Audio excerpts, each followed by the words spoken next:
네, 우리 주님께서 신실하신 그 주님으로 지금도 살아계십니다. 어제나 오늘이나 늘 변함없이 동일하시면서 저 하늘의 주님의 왕좌 우편에서 우리를 위해서 기도해 주시고 계시죠. 그런 주님이 우리와 늘 함께 하시고 있다라는 사실을 기억하고 믿음으로 살아가는 저와 여러분의 삶이 되기를 원합니다. 지난 한 주간 동안에도 우리가 믿음으로 살았는데 많이 힘드셨죠? 아니면 기쁘셨나요? 얼굴 표정들이 좋습니다. 하나님이 함께 하신 사람은 늘 얼굴에 기쁨의 그 표정이 드러날 수밖에 없습니다. 힘들고 괴로워도 기쁨의 얼굴이 환하게 드러나는 거죠. 똑같은 어려운 상황인데도 불구하고 우리는 이렇게 주님 안에서 잘 되는 것이기 때문에요. 세상 사람들이 볼 때 똑같이 힘든데도 불구하고 너는 왜 이렇게 좋니? 뭐가 그렇게 기쁘니? 그런 말들을 하게 될 것입니다. 우리 안에 주님이 늘 계시고 또 성령님 안에서 우리가 의와 기쁨과 화평이 있기 때문에 이렇게 기쁘다라는 사실들을 주변의 사람들에게 이렇게 말도 증언해 주시고 또 이렇게 표정으로 삶으로 드러냈으면 좋을 것 같습니다. 네. 유럽에 가니까 집들이 얼마나 아름다운지 정말 너무도 멋있더라고요. 수백 년 됐는데도 불구하고 물론 보수하면서도 정말 그렇게 계속해서 유지하는 것을 볼 때 대단하더라고요. 속으로 들어가 보면 오래돼서 낡고 그런데도 불구하고 망가지면 또 보수를 하는 거예요. 그러면서 그 아름다움을 유지하더라고요. 그러니까 얼마나 집들을 잘 졌으면 오랫동안 그렇게 유지가 되고 보수하는데도 불구하고 여전히 아름다울까, 그런 감탄사가 절로 나오는데 정말 잘 지은 것 같습니다. 그래서 건축자들이 정말 재료도 좋은 거 써야 되고 또 잘 지어야만이 그 집이 오랫동안 유지가 되고 아름다움을 보여줄 수 있는 것이죠. 우리나라도 예전에 지었던 한옥 집들이 있습니다. 그런 집들이 지금도 유지되고 또 보수하면서도 이렇게 지켜내는 것을 볼 때 참 잘 지었다라고 생각하기도 합니다. 근데 시간이 지나서 오늘날의 이제 건축 기법들은 다양하게 이제 발달하고 있는데 그러나 새로 지은 그런 건축 기법들은 그 집들이 얼마나 오래 갑니까? 그렇게 오래 가지는 않습니다. 특히 현대 기술들은 그렇게 오래 가지 않고 이런 건물도 우리가 지금 예배당을 새를 얻어서 지금 운영하고 있지만 이 건물 어떻습니까? 볼 때마다 외부에서 볼 때 굉장히 허름하잖아요. 빨간 벽돌로 전깃줄도 많이 있고 간판도 있고 위에 보면은 막 금방 무너질 것 같은 그런 건물로 보이잖아요. 근데 이런 건물들은 오래 가지 못합니다. 지금 이 건물이 한 30년 된 것 같은데 뭐지 하나 무너뜨리고 다시 또 세울 수도 있겠죠. 무엇을 말씀을 드리려고 하냐면은 이런 건물들, 집을 지을 때 잘 지어야 된다는 것입니다. 사람들의 관점으로 볼 때 이렇게 하면 잘 지을 것이다 라고 하는 그런 세상 사람들의 관점에 집 짓는 거하고 또 성경에서 하나님께서 말씀하시는 집 짓는 것은 다르다는 것을 알 수가 있습니다. 그러니까 세상 기법으로 집을 짓느냐, 하나님께서 말씀하신 하나님의 공법으로 집을 짓느냐, 엄청난 차이와 다른 점이 있다라는 것을 알 수가 있습니다. 그러니까 지금 이 세상에서 만들어지는 그런 집들은 유행을 좀 탑니다. 그래서 때로는 우리나라 사람들이 아름답게 보이려고 저 유럽에 가보니까 그런 집들이 너무 또 좋더라. 그래서 그런 집들을 모방을 해서 이렇게 집을 짓는 경우가 많잖아요. 그래서 그런 부분이 있긴 하는데, 그러니까 세상의 집은 유행을 타는 것을 보게 되어집니다. 그러나 성경에서 말하는 하나님께서 말씀하시는 집은 유행을 탈까요? 안 탈까요? 그게 다른 점이라는 거죠. 세상은 유행 타지만 성경은 유행은 안 타네요. 믿음도 마찬가지입니다. 세상 사람들이 생각하는 믿음은 유행 타서 늘 변하는 믿음이지만 성경에서 말하는 믿음은 유행을 타지 않는 변함없는 그런 믿음을 강조하고 있는 거죠. 우리가 성경 역사만 우리가 통해서 이 세상의 역사가 6,000년인데요. 그 기간 동안에 주님께서 말씀하고자 하는 주님의 그 말씀들은 유행이 전혀 타지 않는다라고 하는 부분입니다. 그래서 어제나 오늘이나 동일하면서 그런 주님께서 말씀하신 그런 부분들이 변함없이 우리에게 말씀하셨고, 또 그 말씀을 그대로 믿는 우리 성경 신자들에게 있어서는 변하지 않는 그런 하나님의 집으로, 유행 타지 않는 그런 집으로 살아가게 되어지는 거죠. 자, 이런 환경을 우리가 유행 타는 세상을 보면서 때로는 그런 말들을 합니다. 대세를 따라야 된다. 여러 가지 정치적인 이념 사상도 그런 부분도 있잖아요. 환경이 대세가 이러니까 따라가야 된다라고 말하는 부분이 있습니다. 우리는 어떻습니까? 이런 시대, 저번에 시대에 좀 말씀드렸었는데, 우리는 시대를 따라가서는 안 된다고 말씀드렸잖아요. 그런 시대가 아니라, 이런 대세를 따라가는 것이 아니라 성경이 말하는 그대로 우리가 따라가야 된다라는 것을 우리는 유념하고 기억하고 지켜나가야 될 것입니다.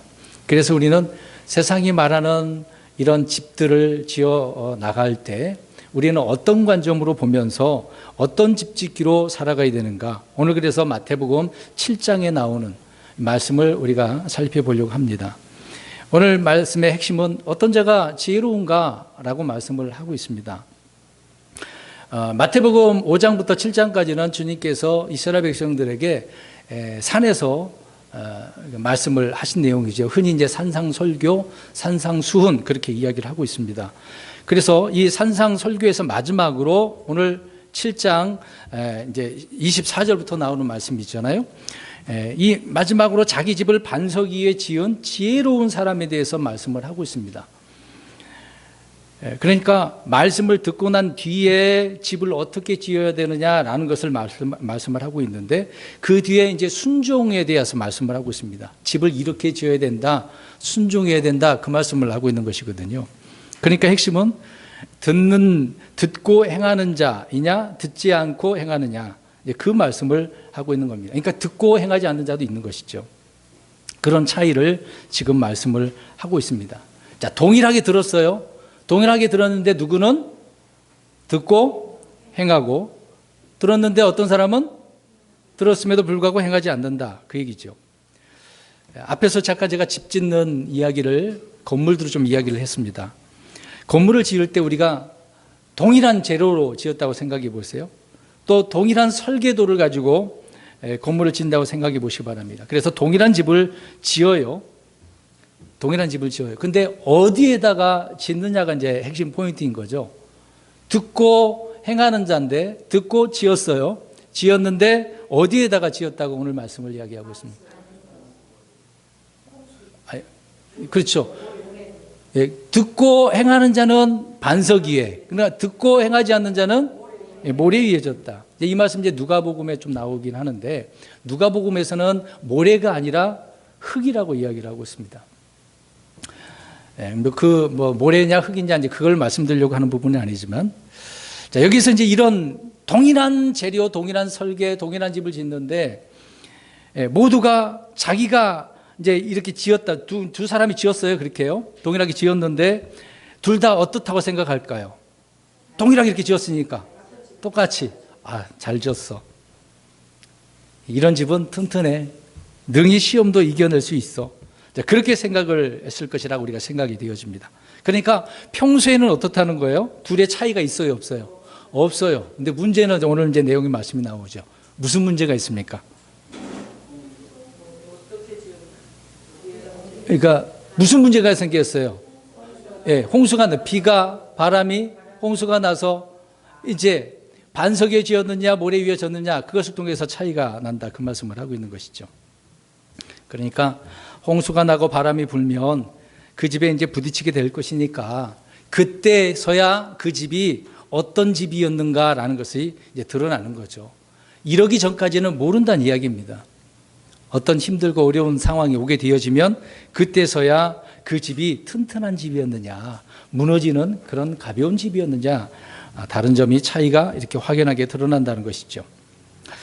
오늘 말씀을 통해서 우리가 보면 믿음의 사람들, 성도들이죠, 듣고 잊어버리는 자가 되어서는 안 된다라고 말씀하고 있습니다. 듣고 잊어버리는 자들이 아니라 듣고 어떠한 자들이라고 이야기합니까? 행하는 자들. 야고보서도 마찬가지로 행함에 대해서 강조를 하고 있는 거죠. 그리고 성도들은 반석이신 예수 그리스도 위에 건축을 해야 된다라고 사도 바울은 고린도전서 3장에서 말씀을 하고 있습니다. 그런데 오늘 마태복음 7장은요, 교리적으로는 유대인들에게 하신 말씀입니다. 이 산상 설교는요, 천년왕국 때 이 말씀을 가지고 천년왕국 때 그 의로운 왕국을 이루어 나가는 것이죠. 그래서 천년왕국에는 이렇게 살아가야 되는 것입니다.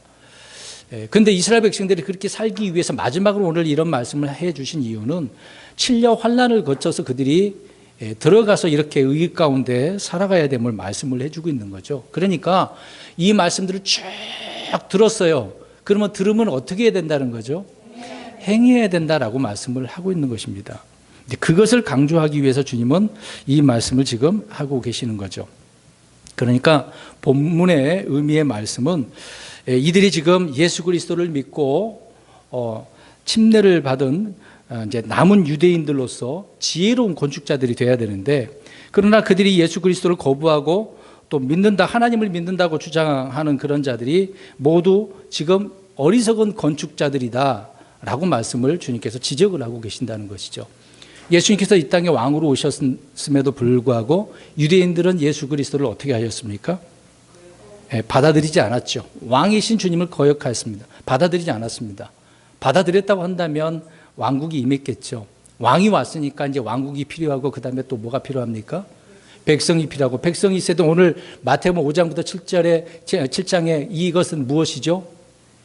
왕국에서 있어야 될 뭐가 있어야 됩니까? 법이 있어야 되는 거잖아요. 의의 법이 있어야 되는 거잖아요. 그래서 이 산상 설교를 해주고 있다는 거죠. 그래서 교리적인 부분은 그렇습니다. 그러나 이것을 우리가 영적 교훈으로 삼아서 우리 그리스도인들이 어떤 건물을 지어야 될까? 어떤 사람이 지혜로운 사람인가? 그 말씀을 우리가 말씀을 통해서 생각해 보려고 하는 것입니다. 성경에서 집이라고 하는 것은 말 그대로 건물입니다. 사람이 거주하는 이런 건물을 말하고 있는 거죠. 근데 이 건물로서의 집뿐만 아니라 가정을 이야기를 할 때도 집이라고 표현하고 있습니다. 그런데 좋은 집이라고 할 때는 건물로서 좋은 집, 뭐 값비싼 집이라고 이렇게 말들을 합니다. 그러나 이제 좋은 집 그렇게 이야기할 때는 그 가정이 어떻다는 거죠? 부부간에 막 사랑이 있고 또 자녀들 간에 애정이 있고 형제들 간에 막 우정과 어떤 사랑함이 이렇게 친함이 넘치는 것을 말씀하고 있는 것이죠. 그런 가정이 좋은 집 그렇게 표현하고 있는 겁니다.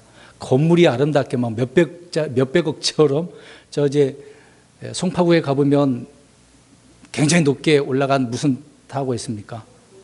롯데타워. 그게 한 집마다 얼마 정도 하는지 아시나요? 유튜브 안 보셨나 보네. 네. 100억이 넘는다 하더라고. 막 의리의리해요. 뭐 대리석도 이태리에서 공수해온 그런 집. 정말 대단하지 않겠습니까? 네, 그런 집을 우리 흔히 세상 사람들은 좋은 집 그렇게 표현할 수도 있겠습니다만은 금방 말씀드린 대로 좋은 집은 어떤 집이라고요? 사랑이 넘치는 행복한 주님을 모시는 그런 가정. 성경 그렇게 말씀하고 있는 겁니다. 좋은 건물을 사는 데는 돈이 필요하겠습니다만은요.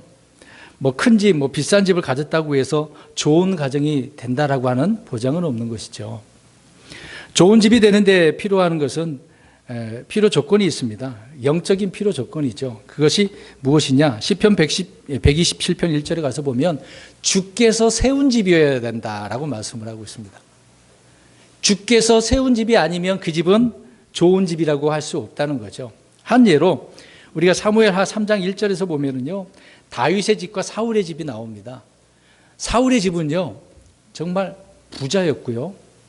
그 다음에 강력한 집안이었습니다. 그런데 베냐민 후손들은 이미 사사기서에 보면은 망했어요, 안 망했어요? 기부와 사건으로 인해서 망했어요. 근데 시간이 지났는데 그럼에도 불구하고 그 집에 이제 사울이 있는 그 집은 잘 살게 됐나 봐요. 그래서 성경에 보면 그들의 집이 과거에는 강력한 그런 집이었다라고 말씀을 하고 있습니다. 부자였던 것이에요. 다윗의 집보다는 부자였습니다.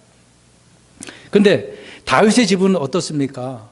이제 사울의 입장에서 보면은 명문 가정이라고 볼 수 있나요?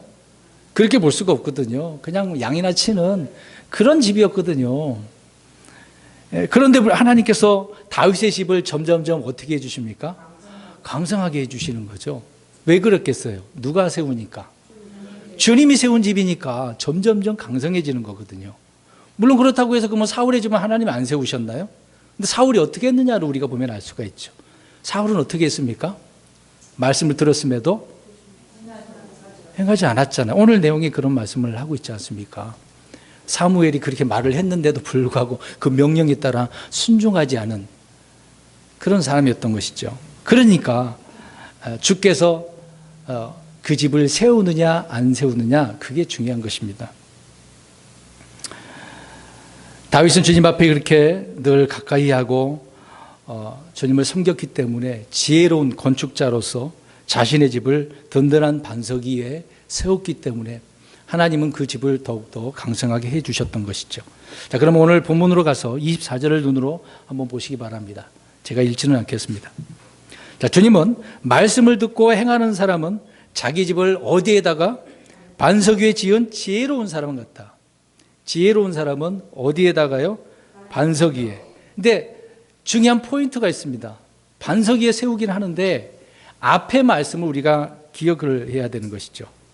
자, 많은 사람이 좋은 집, 넓고 큰 집을 사기 위해서 돈을 벌고 애를 쓰지만 주님은 돈이 아닌 뭘로? 포인트가 그거예요. 자, 좋은 집 그러면 아까 좀 더 얘기했잖아요. 몇백억 들인 그런 집이 아니라 주님은 집을 지을 때 어떻게 지으라고 해요? 말씀을 듣고 행하는 사람. 그것이 좋은 집이라고 이야기를 한 겁니다. 비록 초라한 그런 집이라 할지라도 그 집을 주님께서 세우시고 그 집을 좋은 집이다라고 말씀을 한다, 그 얘기입니다.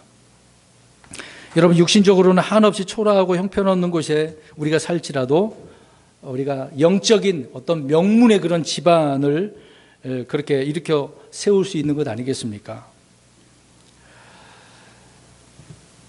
자, 주님을 두려워하고 말씀을 듣고 행하는 자들이야말로 진정으로 그 집안을 부흥케 하고 명문 가정으로 만드는 것이죠. 그래서 지혜로운 건축자가 누군가라고 말씀을 할 때 반석이보다도 앞에 말씀을 기억해달라고 그랬습니다. 어떻게 해요? 말씀을 듣고 행하는 자들. 이게 포인트라는 것이죠. 우리가 물론 반석은 예수님입니다. 거기다가 세워야 되는 것은 당연한 거죠. 그런데 주님이 오늘 산상수훈의 그 설교를 마치면서 마지막으로 지금 이 말씀을 하고 계시는 거거든요. 그래서 포인트가 말씀을 듣고 행하는 자를 이야기하면서 집 이야기를 하고 있는 것입니다. 그래서 말씀을 듣는 것은 복된 일이지만 듣고 행하지 않을 때는 아무것도 아니라고 야고보서에 말씀을 하고 있습니다. 우리는 말씀을 들음으로써 믿음이 생기는 거죠. 자, 그럼 우리 생각해 보겠습니다. 로마서의 10장에 있는 말씀이죠.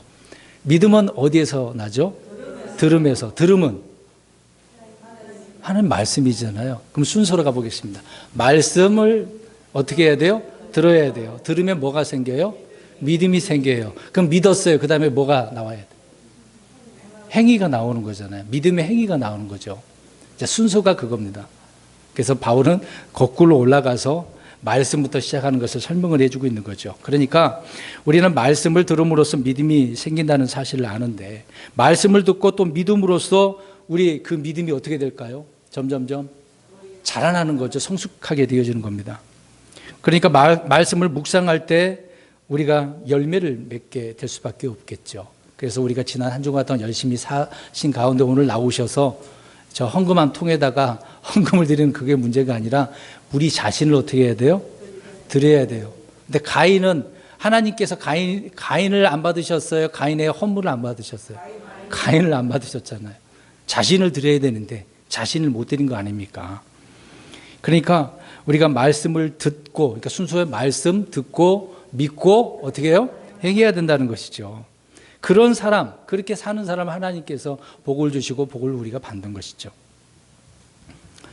자신을 세우고 가정을 반석 위에 굳게 세우는 일은 주님의 말씀을 듣고 행함으로써 시작하는 거다라고 말씀을 하고 있는 겁니다. 그러니까 이제 갓 가정을 이룬 가정들은 어떻게 되겠습니까? 이 말씀을 잘 기억했다가 어떻게 세워야 돼요? 근데 그렇게 하지는 않고 어떻게 합니까? 직장에 생활해 갖고 열심히 해서 돈을 빨리 벌어서 우리 가정을 어떻게 하려고 해요? 세우려고 안정화시키려고 하잖아요. 그런 데다가 목표를 두면 그 집은 어디에다가 세운 거예요? 모래 위에 세운 겁니다. 반석 위에 세운 게 아닙니다. 그러니까 좋은 가정, 집을 세우려면 금방 강조한 것처럼 어떻게 해야 되는 거예요? 말씀을 듣고 믿고 행하는 거죠. 순수가 그렇습니다. 그래야 그 가정이 아름답게 세워지는 것입니다. 그래서 주님께서 집을 세워주시도록 우리는 기도하고 또 말씀을 우리가 행할 때 견고한 반석 위에 세워지게 되기 때문에 그 집이 좋은 집이다라고 말씀을 하고 있는 것이죠. 그래서 가정은 그렇게 세우는 것입니다. 주님은 말씀을 듣고 행하는 자들이 복되다라고 말씀하셨는데 누가복음 11장에 가서 보면요, 어떤 여자가 예수님께 나와가지고 당신을 뵌 태와 당신이 빤 젖이 복이 있나이다 그런 말을 합니다. 그러니까 예수님을 지금 찬양을 하는 그런 내용이긴 하죠. 그 어머니나 그 어머니를 먹고 이렇게 난 당신이나 찬양하는 높이는 거잖아요. 그러면서 예수님께서 답을 합니다. 누가복음 11장 28절에 그러하다, 네 말이 맞다 그 말씀을 하고 있는 거예요. 근데 그걸로 끝난 게 아니에요.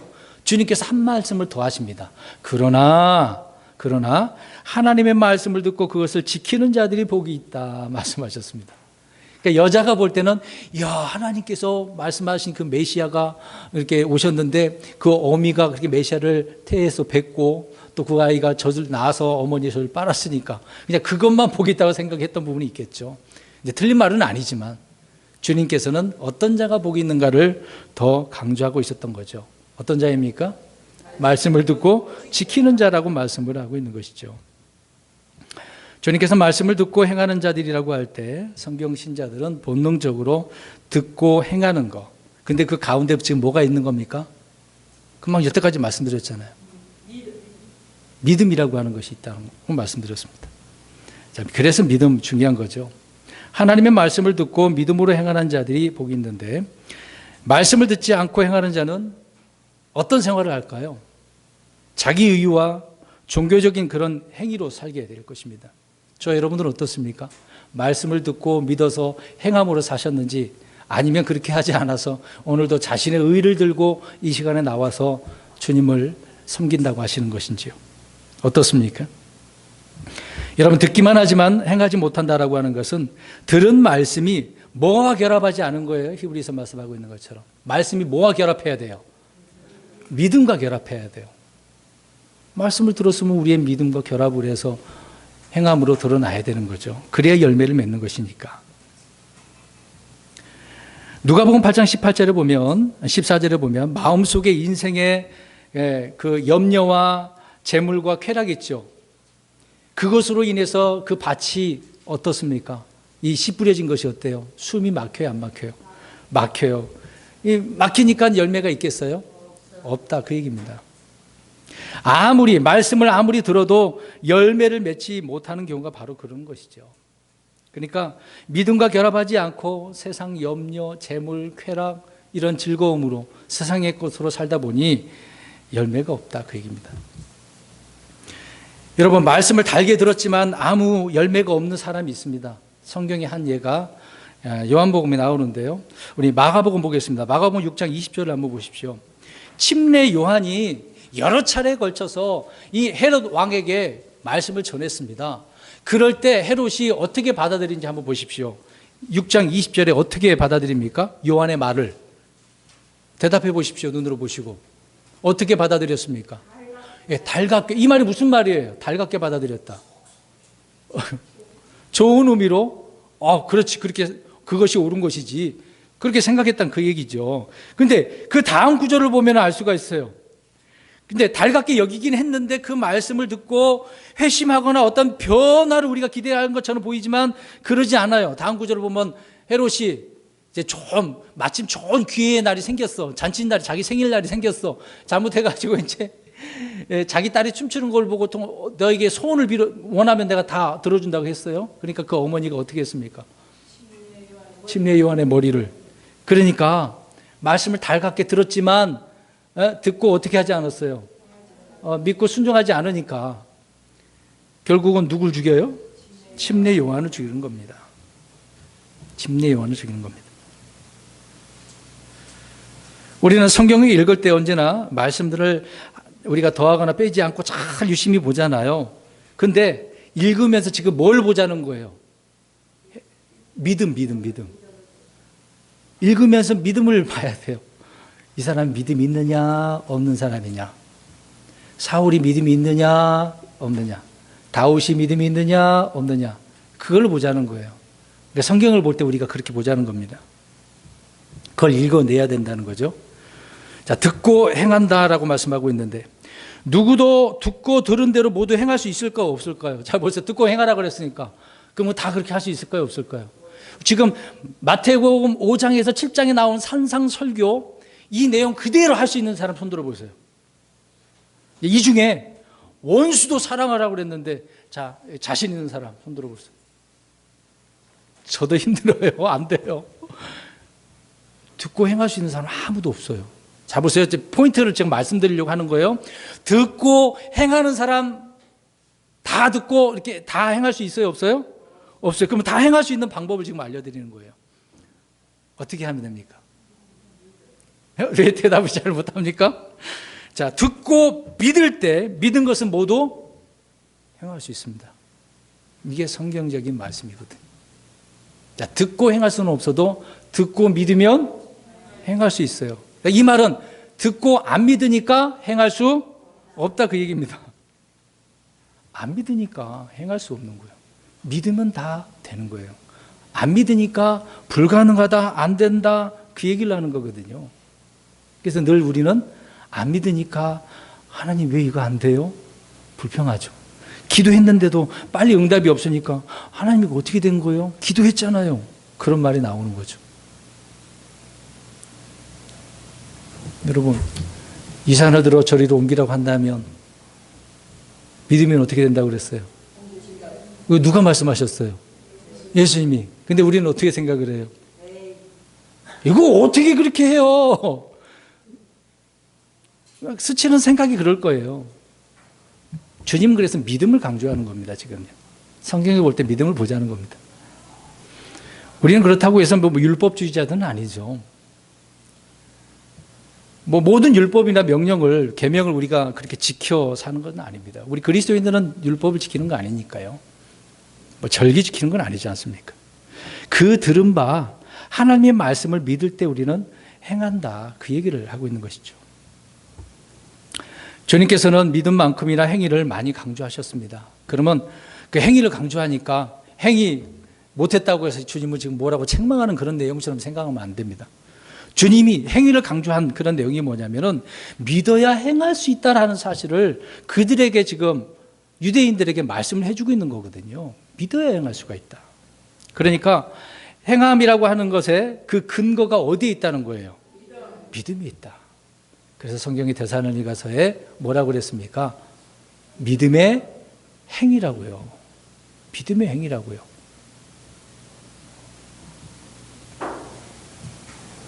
그 다음에 계속해서 오늘 24절 보십시오. 지혜로운 건축자는 결코 자신의 생각대로 건축할까요, 안 할까요? 지금 보세요. 말씀을 듣고 행하는 자라고 그랬잖아요. 그러니까 내 생각대로 짓는 게 아니라 주님께서 말씀하시는 대로 짓는다. 그래서 처음에 얘기했잖아요. 집에 대해서. 우리 사람들이 정해놓은 공법, 설계도 그런 문제가 아니란 말입니다. 우리 생각이 아니죠. 성경은 처음에 건축한 사람이 있어요. 뭘 세운 사람이 있어요. 가인이 나와요. 가인. 창세기에 보면 가인은 뭘 건축했습니까? 부모를 떠나서 도시를 건축했어요. 떠나서 도시 건축했습니다. 근데 그 내용을 보면 가인이 하나님의 말씀을 듣고 믿어서 그대로 건축을 했다는 얘기가 나올까요? 한 번도 안 나옵니다. 그 다음에 좀 시간 지나서 노아를 보면 알 수가 있어. 노아가 방주를 만들었는데 자기 생각대로 뚝딱뚝딱 배를 만들었나요? 하나님께서 말씀해 주신 대로 그대로 명령대로 했다라고 분명히 말씀하고 있습니다. 얼마나 다른 점이 있나요? 그 다음에 시간이 지나서 인구가 폭발되니까 바벨이라는 그 도시에서 탑을 쌓았네. 탑을 쌓았는데 그 사람들이 주님께서 말씀하셔서 그것을 듣고 탑을 쌓았을까요? 아니에요. 자기들이 한 거예요. 자기들의 생각대로 저 위로 한번 올라가 보자. 근데 올라가 봤는데 어떻게 됐어요? 하나님께서 그 탑을 무너뜨리잖아요. 그러니까 주께서 세우지 않으면 어떻게 된다는 거예요? 무너지는 거거든요. 망하는 겁니다. 또 모세도 마찬가지죠. 모세가 성전을 지을 때 어떻게 했습니까? 하나님께서 양식을 보여주신 대로 했거든요. 솔로몬도 마찬가지입니다. 다윗이 하나님을 통해서 양식을 받았는데 그 양식을 솔로몬에게 줬거든요. 그 양식대로 솔로몬은 말씀을 들은 대로 그대로 지은 것이 솔로몬 성전이었던 거죠. 그러니까 무엇을 지을 때, 세울 때 주님이 말씀해 주신 대로 우리가 조명을 받아서 해야 된다는 거죠. 그러면 지금 이 지역 교회도 어떻게 해야 되겠습니까? 돈 있으면 될 것 같아요. 여러분 돈 있으면 건물도 뭐 지을 수도 있잖아요. 우린 돈 없어서 세를 얻었지만 돈 있으면 뭐 지을 수도 있겠죠. 아니면 뭐 컨테이너나 해놓고 할 수도 있겠죠. 저렴하게. 돈이 많이 들어가고 안 들어가고 그게 중요한 게 아니라고요. 돈이 있다고 해서 교회가 세워지는 건 아니란 말입니다. 지역교회는요, 우리 믿음의 사람들이 모인 거잖아요. 이건 하나님의 건물들이라고 표현합니다. 이 보여주는 건물이 문제가 아니지 않습니까? 우리가 교회에도 주님께서 말씀하시는 대로 교회를 우리가 세워나가는 것이죠. 교회의 지체들을 세우는 그 일이나 양들을 먹이는 것이나 또 자녀들을 양육하는 것들 있잖아요. 감독하는 것, 모든 것들이 다 어떻게 해야 돼요? 말씀한 대로, 성경대로 해야 되는 겁니다. 근데 성경대로 안 하고 다 대부분, 죄송한 이야기지만, 개신교회 대부분은 자기 생각들대로 짓지 않습니까? 그러니까 어떻게 해서든 건물 지어보려고 무슨 생각들 하고 머리를 굴리죠? 자기들의 지혜를 발동하잖아요. 어떻게 합니까? 돈은 없는데 지으려면 어떻게 해요? 다 아시네요. 그렇게 해왔지 않습니까? 하나님은 그걸 요구하지 않으세요. 건물 지었다고 해서 주님이 세우지 않은 것은 의미가 없습니다. 성경대로 했느냐 안 했느냐가 중요한 거거든요. 비록 사람이 없고 이렇게 허름한 건물에서 있다 하더라도 성경대로 이 건물들을 이 세를 얻었지만 믿음의 사람들이 건물들이잖아요. 성경대로 세우느냐 안 하느냐 그게 중요한 겁니다. 그러니까 지금 강조하는 게 뭐예요? 말씀들을 듣고 믿고 행하는 거잖아요. 그렇게 해서 집을 지어라. 우리 교회도 그렇잖아요. 우리 믿음의 집을 짓는 거죠. 영적인 집을요. 그래서 우리 역시 하나님의 말씀에 우리 예수님을 그 기초로 해서 자신을 세우고 교회를 세워야 된다. 그 얘기를 하고 있습니다. 그래서 주님의 말씀을 듣고 행할 때 주님은 친히 우리의 반석이 되시는 거죠. 그래서 그리스도 안에 우리가 뿌리를 내리고 또 세움을 받으니까 안전하니까 비바람이 쳐도 그 집은 무너져요, 안 무너져요? 안 무너져요. 왜? 반석에 세우게 되니까. 듣고 행하니까 주님이 반석 되어주시는 거라니까요. 그래서 흔들림이 없는 겁니다. 자, 오늘 25절 가서 보겠습니다. 25절 보니까 반석 위에 세워진 집은 비가 내리고 홍수가 나고 바람이 불어도 그 집에 부딪혀도 무너져요, 안 무너져요? 안 무너지는데, 자, 반석신 주님 위에 우리가 교회를 세운다라고 할 때 지옥의 권세가 이 교회를 무너뜨릴 수 있어요? 없어요. 역사 지금까지 안 됐습니다. 어떻게 할 수가 없다는 거죠. 그런데 주님이 세우신 교회라고 해서 그 위에 비가 안 내릴까요? 비바람이 안 칠까요? 똑같이 쳐요. 똑같이 친단 말입니다. 그러니까 그게 다른 점이에요. 오히려 더 극심한 박해와 탄압이 있지 않습니까? 크고 강한 바람이 더 세게 부딪힐 때도 있습니다. 그러나 그 집은 무너져요, 안 무너져요? 안 무너져요. 그럼 처음으로 돌아가서 오늘 말씀에 처음 이야기를 했어요. 대세를 따르느냐 안 따르느냐 할 때 교회가 지금 이런 코로나 바이러스로 인해서 대세가 이러는데 따라가야 되지 않습니까? 어떻게 생각하십니까, 여러분? 어떻게 생각하세요? 이럴 때 우리는 성경대로 해야 되겠습니까? 안 해야 되겠습니까? 해야 되는 게 당연한 거죠. 조심해야 될 건 조심하고요. 내가 문제 생기면 나오시면 안 되는 거고, 네? 조심하지도 않고 여기 나와버리면 다 바이러스 걸리면 우리 교회 어떻게 합니까? 문 닫아야 돼요. 그 기간이 얼마나 될지 모르지만. 네? 아이들에게 한번 물어보세요. 오늘 아까 우리 아이들에게 물어봤습니다. 저희한테 물어보니까 학교 가는 게 좋니? 안 가고 집에서 영상으로 공부하는 게 좋니? 뭐라고 대답했을 것 같아요? 가는 게 좋다고 애들도 그렇게 얘기를 해요. 성도들도 그렇잖아요. 영상 예배가 좋겠어요? 교회 가서 예배 드리는 게 좋겠어요? 다 교회 가서 예배 드리는 게 좋다라고 이야기하죠. 근데 문제가 생겨서 못 나올 수도 있습니다. 내게 그런 일이 생기면 나오시면 안 되는 거죠. 그래서 말씀드린 이유는 성경대로 해야 된다. 저는 그 말씀을 드리는 겁니다. 대세를 따르는 게 아니라 대세가 어떻든 간에 우리는 유행 타지 않는 거예요. 가야 할 길을 가는 겁니다. 누가 뭐라 그래도. 우리 성도들 개개인도 마찬가지입니다. 성경을 문자 그대로 믿고 그리스도 안에서 경건하게 살고자 하는 자들은 다 박해를 받아요. 그러나 기쁘게 여겼다고 히브리서 10장에서 말씀하고 있습니다. 그런 일을 당했는데도 불구하고 오히려 기쁘게 여겼다.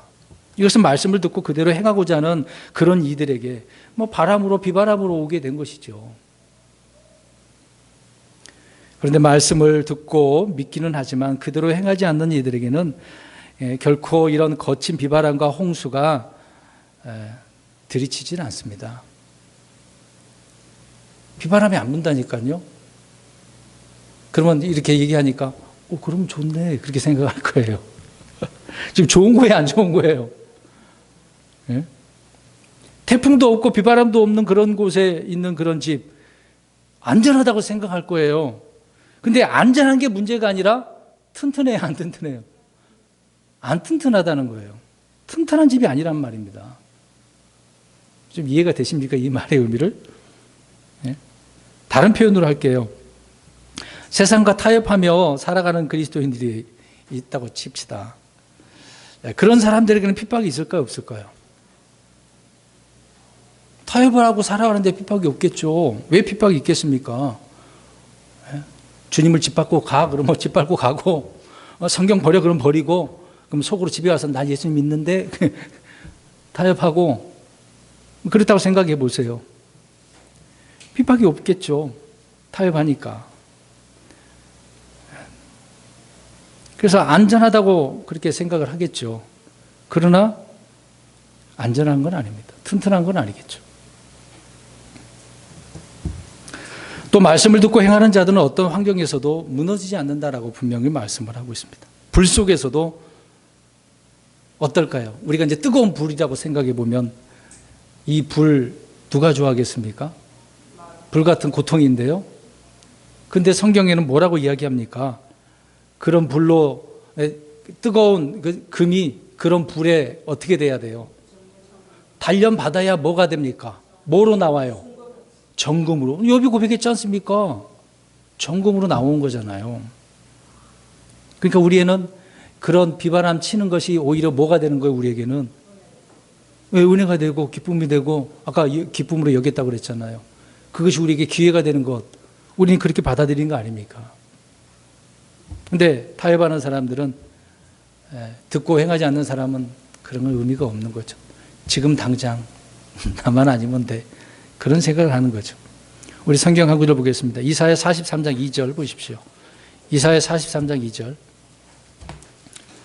빨리 찾으십시오. 43장 2절.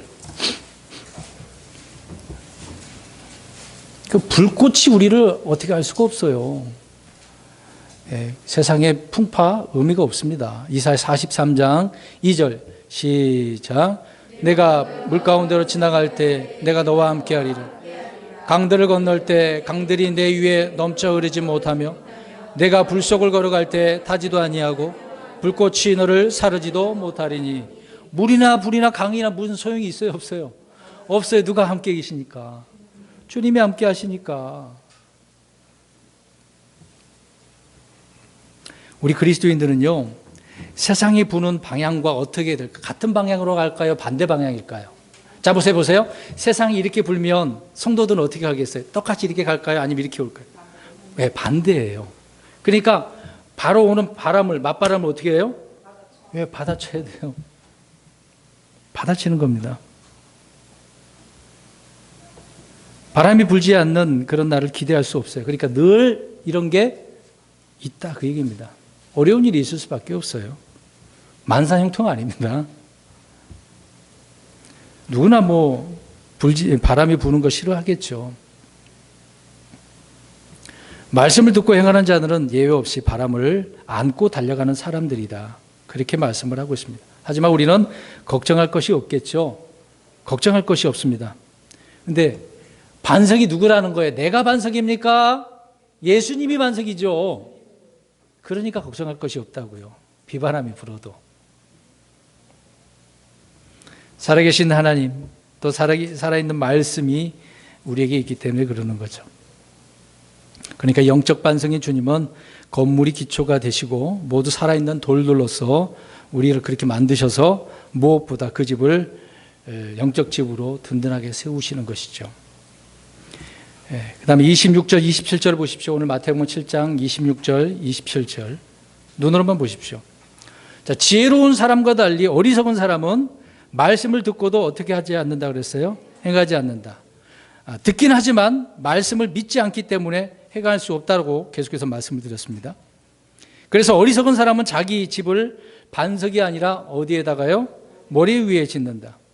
그러니까 어리석은 사람들은 예수님을 믿지 않고 육신을 신뢰하겠죠. 그러니까 육신으로 성령을 대신하려고 합니다. 이게 무슨 말씀일까요?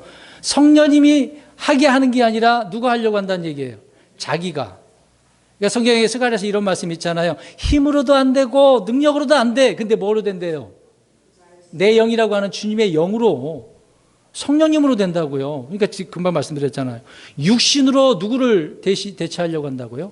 성령님을 통해서 안 한다는 얘기예요. 자, 이 말은 뭐냐면 우리 성경 공부에서 했습니다만은 우리가 어떤 일을 할 때요, 방법은 뭘로 해야 될까요?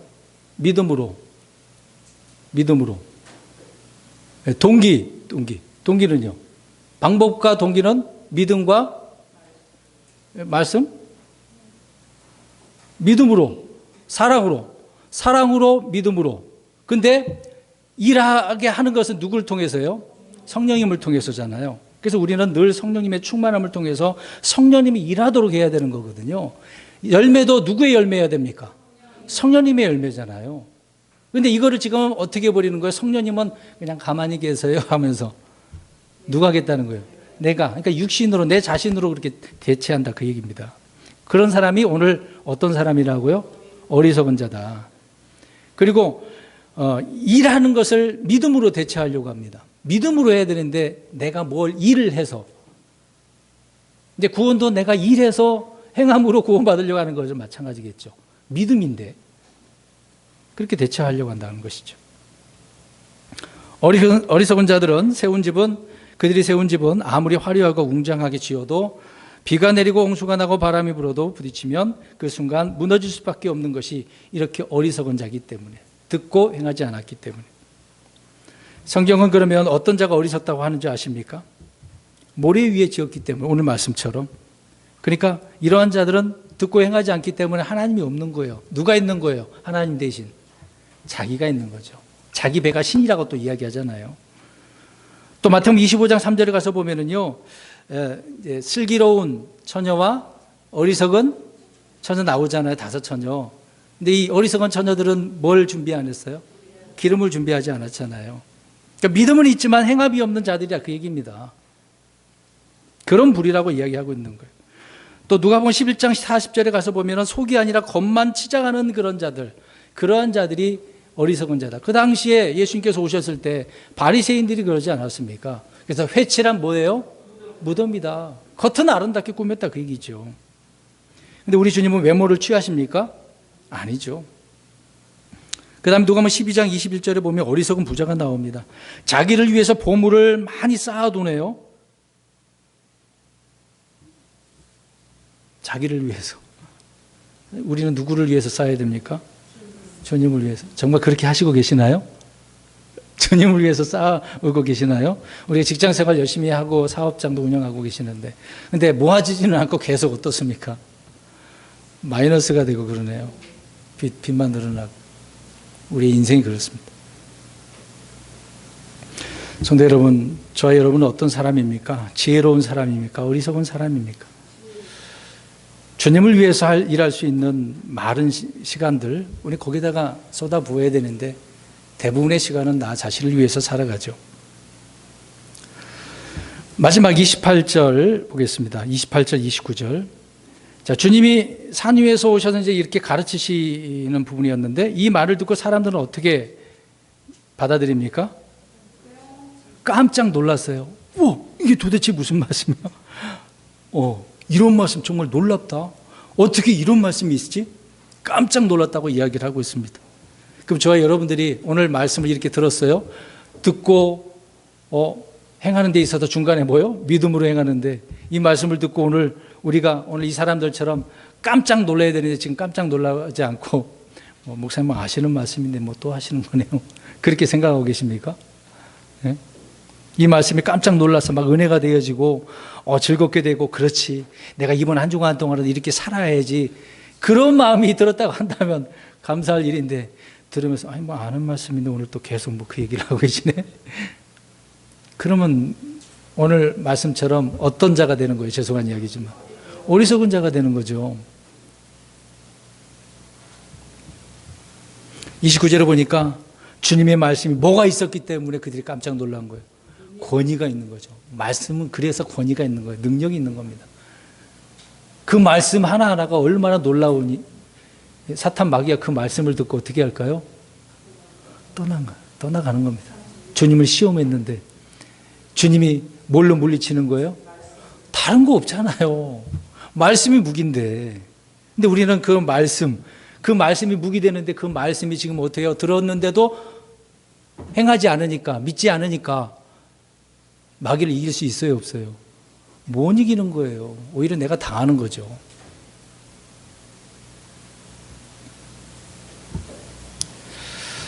성도 여러분, 그 당시의 서기관들, 그들이 말하는 성경 해석이나 이론과 비교할 수가 없습니다. 주님의 말씀은 이렇게 얼마나 명쾌한지, 명백한지를 우리는 알 수가 있는 거죠. 오늘 말씀을 정리해서 결론을 짓는다면, 주님의 말씀을 들은 자들은 모두 다 건축자들입니다. 저와 여러분들 다 건축자들입니다. 듣고 믿어서 행하는 자는 지혜로운 건축자라고 이야기를 하고 있는 거죠. 반면에 들었음에도 믿지도 않고 믿지 않으니까 행하지 않기 때문에 어리석은 자로 우리가 드러날까 우리 자신을 살펴보아야 되는 것입니다. 그래서 중요한 것은 들었을 때 말씀이 뭐와 섞여야 된다고요? 믿음과 섞여야 된다. 그럴 때 우리의 뭐가 나온다? 행위가 나온다. 믿음의 행위가 나온다. 그 얘기죠. 우리 그리스도인들은 그래서 교회를 하나님의 집으로 건물들로 잘 세워야 가야 됩니다. 사랑으로, 믿음으로, 성령님을 통해서 은혜로운 말과 은혜로운 교제를 나누면서 세워가야 되는 것이죠. 마지막 한마디만 더 하겠습니다. 그래서 우리는 유행 타는 자들이 아니라 오히려 성경대로 만들어 가야 되는 것이죠. 성경이 뭐라고 하는지를 세상 사람들에게 보여주셔야 됩니다. 비록 세상 사람들은 우리를 향하여서 욕을 하고 조롱을 하고 한다 할지라도 우리는 우리가 가야 할 길을 가야 되는 것이죠. 이것이 주님께서 원하시는 하나님의 방법대로 세우는 집, 그런 집이 좋은 집이고 튼튼한 집이라고 하는 것이죠. 저와 여러분의 삶이, 가정이, 또 우리 교회가 그렇게 세워지는 복된 그런 집이 되기를 주의 이름으로 축원합니다. 기도하겠습니다.